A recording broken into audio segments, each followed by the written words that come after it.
اعوذ باللہ من الشیطان الرجیم بسم اللہ الرحمن الرحیم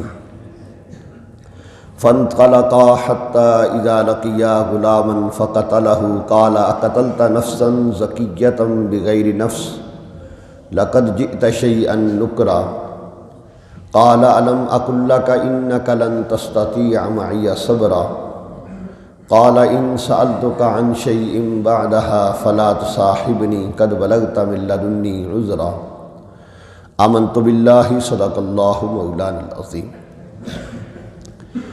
سورہ کہف کی آیت نمبر 73 سے لے کر 76 تک 3 آیات مبارکات تلاوت کی گئیں۔ حضرت خضر علیہ السلام اور حضرت موسیٰ علیہ السلام کی ملاقات کے بعد کے واقعات بیان کیے جا رہے ہیں۔ حضرت خضر علیہ السلام نے فرمایا تھا کہ اس شرط پہ میرے ساتھ رہو گے کہ کوئی سوال نہیں کرنا جب تک کہ میں خود اس کی وضاحت نہ کر دوں، لیکن حالات ایسے پیش آئے کہ اللہ کے نبی کے لیے خاموش رہنا ان کے لیے برداشت نہیں تھا۔ کل کا واقعہ جو بیان کیا گیا وہ یہ کہ حضرت خضر علیہ السلام جس کشتی میں سوار ہوئے اسی کشتی کا تختہ توڑنا شروع کر دیا۔ اب کسی بھی عام انسان کے سامنے کوئی دوسرا نقصان کر رہا ہو کسی کا تو یہ برداشت نہیں ہوتا اسے، تو اللہ کے نبی کے سامنے اگر کسی کا نقصان ہو تو پھر وہاں وہ کیسے برداشت کر سکتے ہیں، اور پھر خاص طور پر ایسے شخص کا نقصان جو نیکی کر رہا ہو۔ نیکی کے بدلے میں تو نیکی ہونا چاہیے بجائے اس کے کہ نیکی کے بدلے میں اس کا نقصان کیا جائے۔ تو موسیٰ علیہ السلام سے رہا نہ گیا اور آپ نے فرمایا کہ آپ یہ کیا کر رہے ہیں، اس کشتی کے آپ تختے توڑ رہے ہیں جنہوں نے ہمیں اپنے ساتھ بٹھایا ہے۔ تو حضرت خضر علیہ السلام نے فرمایا انک لن تستطیع معی صبرا، آپ میرے ساتھ نہیں رہ سکیں گے۔ تو حضرت موسیٰ علیہ السلام نے فرمایا عرض کی تھی لا تؤاخذنی بما نسیت ولا ترہقنی من امری عسرا، مجھ سے جو بھول ہوئی اس پر میری گرفت نہ فرمائیں اور مجھ پر میرے کام میں مشکل نہ ڈالیں اور مجھے مہلت دے دیں۔ چنانچہ انہوں نے مہلت دے دی، پہلی دفعہ معاف کر دیا گیا۔ اب دوسری دفعہ کا واقعہ فانطلقا، پھر دونوں چلے یہاں تک کہ لڑکے کھیل رہے تھے۔ ان لڑکوں میں سے ایک لڑکے کو حضرت خضر علیہ السلام نے پکڑا اور اس کو قتل کر دیا، اس کا سر اس کی گردن سے جدا کر دیا۔ اب حضرت موسیٰ علیہ السلام کے سامنے یہ بھی بڑا عجیب واقعہ تھا۔ در حقیقت بعض کتابوں میں لکھا ہے کہ یہ خضر علیہ وہ آگے کی وجہ کیا تھی، کیوں قتل کیا، وہ اصل وجہ تو بعد میں بتا رہے ہیں، لیکن کتابوں میں یہ بھی لکھا ہے کہ یہ بچہ یہ نوجوان تھا، قریب البلوغ تھا اور یہ ڈاکے مارتا تھا، لوگوں کو خامخواہ تنگ کرتا تھا، اور یہ بات حضرت موسیٰ علیہ السلام سے اوجل تھی۔ حضرت خضر علیہ السلام کی اس بات پہ نگاہ تھی، تو اس لیے لوگوں کو اذیت سے اس کی تکلیف سے بچانے کے لیے خضر علیہ السلام نے ایسا کیا۔ موسیٰ علیہ السلام کے سامنے بظاہر ایسی کوئی حالت نہ تھی، وہ انسانی جان کا قتل کیونکہ ہر شریعت میں ناجائز رہا، برا رہا۔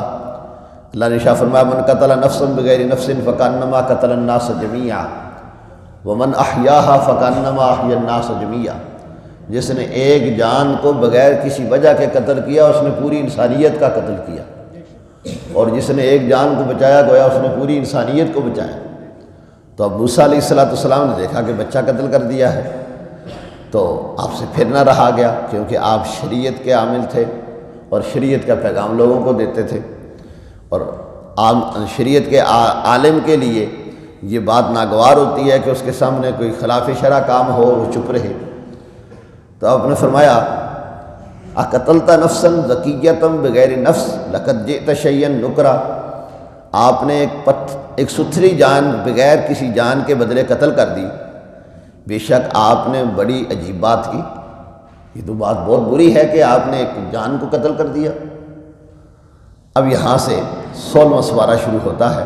اللہ تعالی ہمیں مکمل قرآن پاک سننے اور اس پر عمل کرنے کی توفیق عطا فرمائے۔ کیوں جی آپ کے ارادے ہیں نا قرآن پاک کی پوری تفسیر سننے کے؟ ہاتھ کھڑا کر کے بتائیں۔ ماشاءاللہ انشاءاللہ جی، نیت اچھی کر لیں۔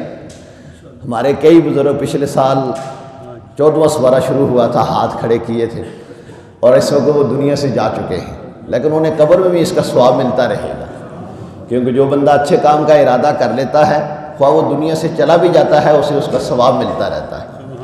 تو الحمدللہ یہ اللہ کی توفیق سے 15 سپارے مکمل ہو گئے، اب 16واں شروع ہوتا ہے۔ تو 16واں سپارے کی ابتدا یہیں سے ہوتی ہے، قال الم اقل لک انک لن تستطیع معی صبرا۔ حضرت خضر علیہ السلام نے کہا میں نے آپ سے کہا نہ تھا آپ میرے ساتھ نہیں رہ سکیں گے، نہیں صبر کر سکیں گے۔ قال ان سألتک عن شیء بعدها فلا تصاحبنی قد بلغت من لدنی عذرا۔ موسیٰ علیہ السلام کو علم حاصل کرنے کا شوق بھی بڑا تھا، اور اپنے استاد گرامی کے ادب بھی بہت زیادہ تھے، لیکن حالات ایسے تھے کہ آپ چپ نہیں رہ سکتے تھے، بولنا پڑتا تھا۔ تو آپ نے نہایتی ادب سے عرض کی ان سألتک عن شیء بعدها فلا تصاحبنی، فرمایا اس کے بعد اگر میں کچھ پوچھوں تو مجھے ساتھ نہ رہنے دینا۔ یہ نہیں کہا کہ آپ نکال دینا، فرمایا مجھے ساتھ نہ رہنے دینا، میں اب نہیں پوچھوں گا، امید ہے کہ میں چپ رہنے کی کوشش کروں گا۔ قد بلغت من لدنی عذرا، میری طرف سے بے شک میری طرف سے تمہارا عذر پورا ہو چکا، اب آپ نے جو وعدے کیے تھے میں نہیں پورا اتر رہا، تو اب آئندہ اگر ایسی بات ہوئی تو مجھے اپنے ساتھ نہ رہنے دینا۔ پھر ایک اور بات ہوئی، اور وہ بات کیا ہوئی کل کے درس میں انشاءاللہ عرض کریں گے۔ اللہ رب العالمین ہمیں قرآن حکیم پڑھنے، سمجھنے، سمجھانے، اس پر عمل کرنے کی توفیق نصیب فرمائے۔ وآخر دعوانا ان الحمد للہ رب